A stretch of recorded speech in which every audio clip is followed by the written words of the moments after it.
I believe that there's a group of folks out there that haven't found a place to go get some help to work on themselves outside of, let's call it, the life coaching industry, Right.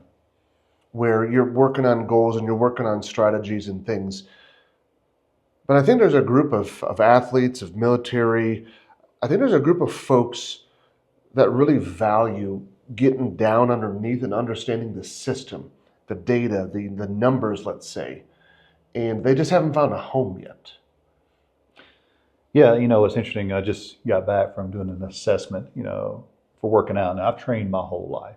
I've competed at high levels, professionally, collegiately, trained with some tremendous athletes, So it's very humbling for me to go do an assessment and see my weak areas. But, I'm at an age in my life where my body's kind of breaking down, I mean, I still train, do a lot of things, but it hurts, right? And it's like, I finally got to a point, kind of what you're speaking to here. I was like, man, I need to humble myself here. Now I'm blessed my wife gets to work out at this really cool place, and they do these really cool assessments, kind of high level training. And it's really, why continue doing the same old thing and get the same results? Yeah, you may stretch more, you may can do these little things, but you're really not going to maximize your abilities. And so I kind of got to go in there and do this assessment. And man, I was kind of surprised how many just deficiencies I had in small areas.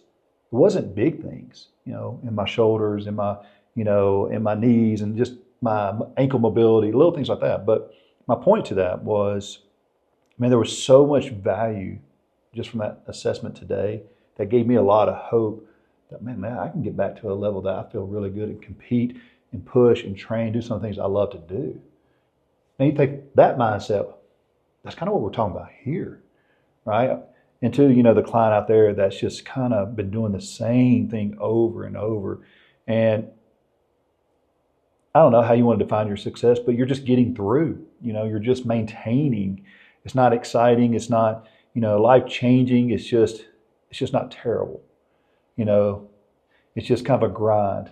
What about an opportunity to come in and kind of assess your life, your story in a way, and where are those deficiencies at? Because if we can get to those little areas, I mean, we can go from bad to good, from good to great, and so on, right? Just with a little bit of a time and assessment to understanding who you are. Because what we're really talking about is the cognitive load, the amount of energy that your brain consumes to run old operational systems that produce the system that is causing the problems that you want to change or you recognize are barriers. Simple things like, I have a hard time actually following through. If we speak to our athletes, really good when I'm in that moment, but for me to be consistent and follow through with all the little areas that I know will make such a huge difference in my capability. There's a reason why your operating system, subperceptually speaking, has been built to create this barrier that you're running into that keeps you from doing what you try to do, what you desire to do. So if we could just reduce the load, reduce the challenges that your brain is creating that stand in the way of your outcomes, your performance, and your success, that's an endeavor worth pursuing. Yeah. For a lot of athletes, and I can speak to this, it's not a physical issue. It's not a, practice issue. It's not a rep issue. A lot of it's your mental makeup, right? And what's interesting about that is we could trace things back to when you were younger and explain why things are hard right now. And I know this for myself. If I had this opportunity when I was playing, professionally, man, it would have been life-changing. I'm not going to guarantee, big league success, things like that. But I promise you this, it would have made things a lot easier for me if I had an understanding who I was, right? Because how I handle failure, how I handle a coach's criticism, how I handle not playing, those are hard hits to your emotional makeup as an athlete, and then the fear when you're playing that, man, if I fail, if I make an error, if I strike out here, those are all coming from something much deeper than just that current moment. Right? I mean, how many of you guys are out there drinking? How many of you guys out there, sleeping around? How many of you guys out there just trying to escape your reality because it's a freaking load to live? I know it because I lived it. Just such an interesting statement here. At no time did we ever say the goal is to feel happy, better, whatever. The goal was understand why I'm doing the things I'm doing that are standing in my way. I know what my outcome, my goal is. I know what it's going to take to get there, but why is it so challenging? Why are these things standing in my way that I self-produce? Being able to handle a coach's criticism. Like, you should get some criticism, it should upset you. You should have something that comes out of you, but that coming out of you is now a response that's productive. It doesn't take you into this area that you end up doing this other thing that you now are set back from. So we're not suggesting that you need to like feel happy or whatever that means. No, we're saying the amount of software code that you're running is bogging down your system to the degree that you are standing in the way with these old systems to do what you want to do. So let's just ruthlessly remove those things from your operating system, like getting into the source code, so that here is my plan, this is what I do, and now it's not frictionless, but man, it's easy. Right. You know, the military guys, same way. You know, I mean, you have lived, you know, in a system that the military produces that's very, you know, just, you know, by the book, operations, so on and so on. You know, and when you get out here, it's like you never dealt with your system. You don't have a system to live in to exist. So it's like, that's where the chaos, you know. I mean, how many guys have we worked with that can go and do all the incredible things they do in the military, or first responders, firefighters, but then they can't go to Walmart. You know, they can't sit with their spouse. You know, they can't, you know, walk into a crowd. You know, they can't, you know, I mean, every day is a depressed day. You know, it's just like, it's overwhelming, you know, to them. And it makes sense why we're drinking, why we're, you know, having 2 or 3 marriages, why, you know, we're depressed all the time. Like, those things make sense. It doesn't mean you're broken.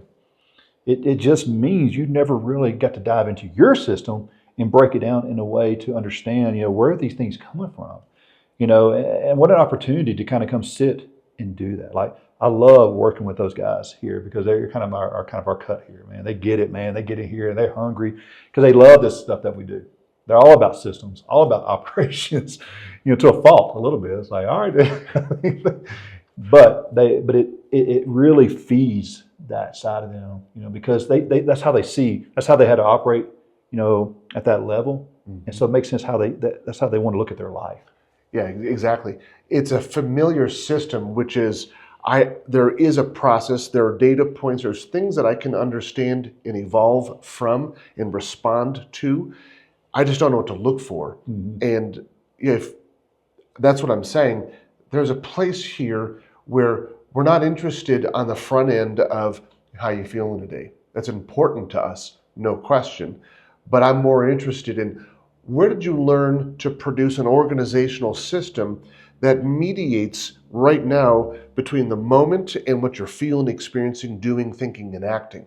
I want to know what the mediating events are that produce this entire thing that now is creating this friction, these barriers, these problems. You undo that, you get down to that foundational truth. Now the rest of this stuff gets easy. And it is just that straightforward. Yeah. Yeah. It's just fascinating, you know, to go beyond the normal data. And man, there is a whole new existence of data there that can really, you know, be life changing if you're willing to kind of step into this, you know, with us. And I love the way you break a lot of this down, because we tie in, I don't know how many theories we're into now, like just so many ways to kind of, you know, break this down, but in a way that's digestible, that's understandable, and come away from it encouraged about your current existence. It's not that far off from being great. Right? We're not talking about like, you know, just this crazy, you know, transformational thing that we have to do. I mean, it's just, but it feels like that. It feels like like you have to move a mountain to feel happy, to feel joyful, to feel at peace, to have a good marriage, these things. But the truth is, it doesn't take that much. But when you're off just a little bit in baseball, you're striking out, you're popping out, you're missing pitches that you should hit. So you think about it from that context, like, you know, yeah, it can feel like a lot of failure, but man, also the hope is just a little bit of adjustment, and we got something pretty special here. The baseball player that we saw, Yelich. Yeah, Christian Yelich. If I were to be like that kind of a guy, where I could go on the field and I would know, I can be in this count, and you call it deep in the count, and I could be in here and be stable, be steady. I could take a strike, I could strike out, and I can come right back because I'm collecting information. And as I watched that whole card that I scored, I could see this like you could almost feel the momentum moving to this moment where, just like here, you get into the middle of your first week and you're like, holy cow, like there is something that's possible for me. And I stayed in it. I didn't get pulled out. I didn't disassociate. I didn't freak out. I stayed in it and I took it. Because, man, that seventh inning hit, and then the entire bench hit and scored. Like, it was crazy Right. when that turned, but they set themselves up. Right now, it's just so hard to even be in the place where you could set yourself up to get one of these amazing hot streaks to happen. And for us, a hot streak is just simply, oh, yeah, I'm going to Walmart and I don't care. Right. Right. But talking about our military guys, it's like it's so common for going to Costco to be one of the worst things ever. And it makes sense and it's understandable. And there's a reason. Let's undo that system, that operating system that's producing these barriers that now take your choice and take freedom from you. And I think that's unacceptable. Yeah. And I like to think too, just from couples is another kind of target, just because, there's so much data between two people, right? Or is it just, emotional dialogue? It's like, she's doing this, I'm doing this, back and forth, right? And I guess it depends on what lens you want to look at this from, because, how many couples go into relationships with expectations, right? And which turn into be premeditated resentments. We talk a lot about this reciprocal, factor that plays into relationships, like, I've done this, but, I expect this, and just this cycle that you get into.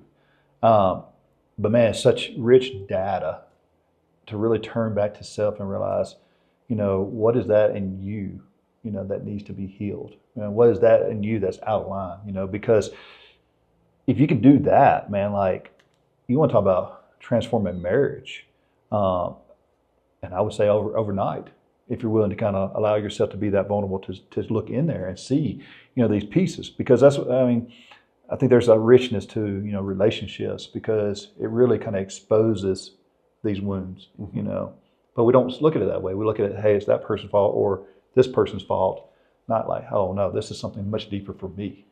Yeah. So when you're one of these professional athletes, you're in the military service, but when you are making a sizable shift out of a career and out of a system, and there's a family waiting for you, or what's left of the family is waiting for you, having these moments to undo these operating systems that drive current functioning makes that transition back to personal life, civilian life, home life. It makes that not only possible, but exciting and fun. Yeah. So for you, we think it's unacceptable to not have freedom and have choice. We want you to enjoy and have a lot more fun and excitement and adventure in your life. So let's get on into the operating system and let's find out what it's built on, resolve that so you can get back at it. Yeah. And then, the life you get to live is now just data supporting that. Right? It's just great information that you're able to process through, make your little adjustments along the way, have the resets that you need to have, not let things get off the rails and, just cause the chaos that you have just lived for so long, because now you have an understanding of what's going on, right? You may have a moment here and there, but it's like, whoa, I know what this is about. I know what, where this comes from, and make those adjustments. And everybody around you is blessed because of that. Because when you change your system or understand your system operations, everything around you will begin to shift as well, because everything's a response to the system that you choose to live.